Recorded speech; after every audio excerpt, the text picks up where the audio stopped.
سلام دوستای عزیزم. خوشحالم که اینجایید.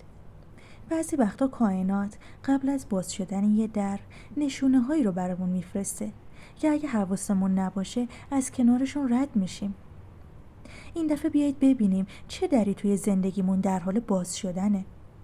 بیایید ببینیم این چیدمان از کجا شروع میشه و ما رو به چه پیامی میرسونه. خب شروع کنیم. این کارت معمولاً از دری صحبت میکنه که با احساس امنیت، آرامش و تثبیت شرایط باز میشه. اگه مدتی احساس میکنید همه چیز معلق مونده یا هیچ اتفاق محکمی تو زندگیتون نمیافته، این انرژی کارت بهتون میگه که شرایط کم کم در حال تغییره. این کارت به شانس‌های کوچیک اما واقعی اشاره میکنه. یعنی ممکنه که یه اتفاق توی ظاهر ساده باشه اما مسیر بزرگتری رو براتون باز کنه. شاید یه تماس، یه دعوت، یه آشنایی یا حتی تصمیمی که در اولش خیلی مهم به نظر نمیرسه براتون. برای بعضی از شماها این میتونه مربوط به خونه باشه، نقل مکان کردن باشه، ایجاد آرامش توی خانواده یا حتی شروع یه همکاری باشه. از نظر زمانی این انرژی معمولا سریع عمل میکنه و اگه این پیام با شرایط زندگی شما هماهنگ باشه، طی چند روز یا حدود 3 هفته آینده اولین نشونه هاش رو میتونید ببینید. میبینم در حال نزدیک شدن به دری هستید که هنوز کاملا دیده نمیشه. معمولا درباره ارتباطاته، اما هنوز همه حقیقت براتون روشن نشده. ممکنه یه شخصی مدتیه که احساساتشو پنهون کرده باشه. ممکنه یه همکاری در حال شکل گرفتن باشه که هنوز درباره اون حتی صحبت هم نشده. یا حتی خودتون در حال یاد گرفتن مهارتی باشید که بعداً نتیجه خیلی بزرگتری رو از اون میگیرید.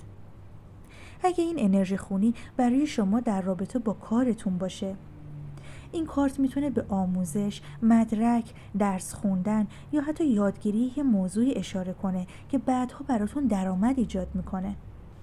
اگه هدفتون از گوش دادن به این انرژی خونی درباره روابطتون باشه، این کارت یعنی یه حقیقتی هنوز بهتون گفته نشده، اما زمان روشن شدنش نزدیکه. این کارت معمولاً از یه رابطه‌ای صحبت میکنه که اولش آروم و محتاط شروع میشه، نه با هیجان زیاد. زمان این انرژی معمولاً بین 2 هفته تا 2 ماهه، چون این کارت همیشه یک کمی تأخیر توی روشن شدن حقیقت ایجاد میکنه. میبینم که اینجا انرژی کاملا تغییر میکنه. انگار اون دری که قرار باز بشه برای شما فقط یه فرصت کوچیک نیست، آغاز یه مسیر تازه است برای شما. این کارت همیشه به حرکت، فاصله، سفر یا ورود به یه مرحله جدید اشاره میکنه. برای بعضی از شما این میتونه یه سفر واقعی باشه. برای بعضی دیگه از شماها میتونه تغییر شغل باشه، تغییر شهرتون یا حتی وارد شدن به یه فضای جدیدی از زندگیتون باشه. این تغییر فقط یه تغییر بیرونی نیست، احساساتتون هم تغییر میکنه. ممکنه که بعد از مدتها دوباره احساس امید کنید، اشتیاق یا انگیزه پیدا کنید. اگه مدتی از نظر روحی خسته بودید، این کارت ها بهتون میگن که انگار قلبتون دوباره زنده میشه. این کارت ها معمولاً به ارتباط با افرادی که دورن، یه ارتباط اینترنتی یا حتی ارتباط با افرادی که توی کشورهای دیگه زندگی میکنن یا فرصت هایی که از فاصله نصیبتون میشن اشاره میکنه. اگر روی شبکه‌های اجتماعی مثلا کسب و کار آنلاین یا پروژه‌های بین‌المللی کار می‌کنید، واقعاً بهشون توجه کنید. از نظر زمانی این انرژی بیشتر بین 1 تا 3 ماه آینده خودش رو کاملا نشون میده، اما اولین نشانه‌هاش میتونه خیلی زودترم ظاهر بشه براتون. این کارت میخواد بهتون یه هشدار از روی مهربونی بده. میبینم که دوره سختی یا احساس کمبود در حال تموم شدنه، اما هنوزم باید با دقت انتخاب کنید. ممکنه یه پیشنهادی به دستتون برسه که تو نگاه اول عالی به نظر بیاد، اما همه جزئیاتش همون چیزی نباشن که تصور میکنید.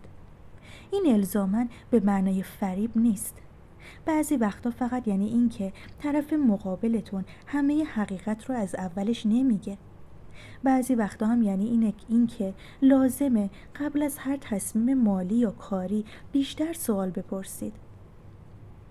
در واقع این کارت نشونه هوش، زیرکی و مدیریت هم هستش. اگه با دقت عمل کنید، همون دری که قبلا بسته بوده این دفعه به یه شکل مطمئن‌تری باز میشه براتون. این بخش از چیدمان بیشتر به هفته‌های سوم تا ششم اشاره میکنه. زمانی که لازمه بین عجله و صبر یه انتخاب درستی رو داشته باشید. این کارت از امید میگه، هدایت، آرزو و یه آینده روشن صحبت میکنه. اما قبل از رسیدن به اونا باید یه چیزی برای همیشه تموم بشه.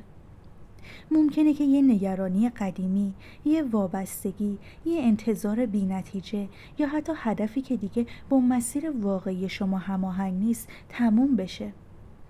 برای بعضی از شماها این پایان کاملا درونیه. یه احساس میکنید دیگه انرژی گذشته رو ندارید و نگاهتون به آینده تغییر کرده. برای بعضی دیگه از شماها پایان یه رابطه، یه همکاری یا یه وضعیت فرسایشی راه رو برای یه اتفاق بسیار بهتری باز میکنه. نکته مهم اینه که این کارت معمولاً پایان رو به عنوان شکست نشون نمیده. در واقع این پایان چیزیه که دیگه اجازه رشد رو به شما نمیداده.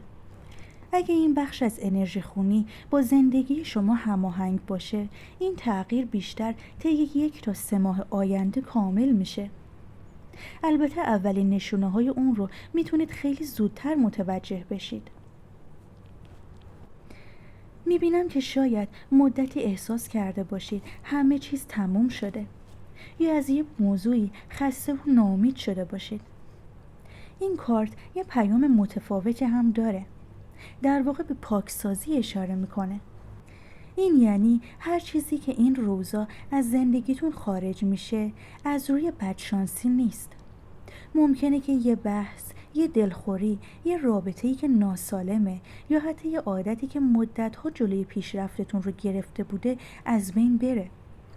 برای بعضی از شماها حتی محیط کارتون یا یه گروهی از افراد تغییر میکنن. بعضی وقتا این کارت‌ها نشون میدن که بعد از یه گفتگوی مهم، تکلیف یه موضوعی که مدت‌ها بلا تکلیف بوده بالاخره روشن میشه. در واقع کارت‌ها پایان رو نشون دادن، اما این پایان اصلاً بیهوده نیست. بعد از این پاکسازی که بهتون گفتم، فضای تازه ایجاد میشه که نفس کشیدن توش راحت تره. این چیدمان پیام‌های دیگه‌ای هم داره. میبینم یه مدتیه حقیقتی رو یا ندیدید یا نخواستید قبولش کنید یا حتی اطلاعات کاملی رو در اختیار نداشتید. به زودی یه موضوعی که براتون مبهم بوده روشن‌تر میشه. ممکنه حرفی رو که قبلا درک نکرده بودید حالا کاملا متوجهش بشید. ممکنه رفتار واقعی یک نفر رو بهتر تشخیص بدید یا حتی به شهود خودتون بیشتر اعتماد کنید. برای بعضی از شماها این کارت ها به برگشتن آرامش ذهنی بعد از یه دوره سردرگمی اشاره میکنن. این انرژی معمولاً طی چند هفته آینده خودش رو نشون میده، مخصوصاً زمانی که عجله برای تصمیم گرفتن رو کنار بذارید. و آخرین پیامی که این کارت ها برای شما دارن اینه که دری که در حال باز شدنه لزوماً همون مسیری نیست که دیگران انتظار دارن. ممکنه تصمیمی بگیرید که با نظر اطرافیانتون متفاوت باشه. ممکنه از یه باور قدیمی، یه شغل، یه سبک زندگی یا حتی یه قانون محدود کننده فاصله بگیرید.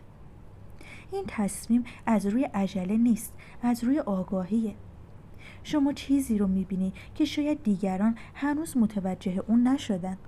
برای بعضی از شماها این کارت‌ها به وارد شدن یه فرد با تجربه یا دریافت کردن یه توصیه مهم اشاره میکنن.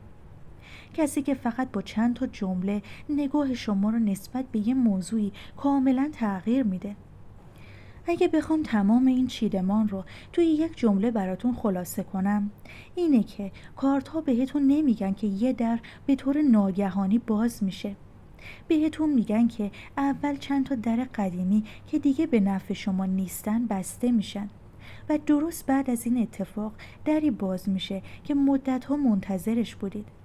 این در میتونه یه رابطه سالمتر باشه، یه فرصت کاری، آرامش ذهنی، یه خبر امیدوار کننده یا حتی شروع مرحله‌ای باشه که احساس میکنید بالاخره روی زمین محکم ایستادید. و شاید مهمترین پیام این کارت ها این باشه که بعضی وقتا کائنات قبل از دادن یه نعمت تازه جای اون رو تو زندگیتون خالی میکنه.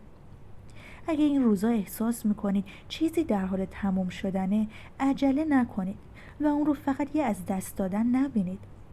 بعضی از پایانا همون کلیدی هستن که در بعدی رو باز میکنن. شاید همین حالا توی سکوت اون در آروم آروم در حال باز شدن باشه.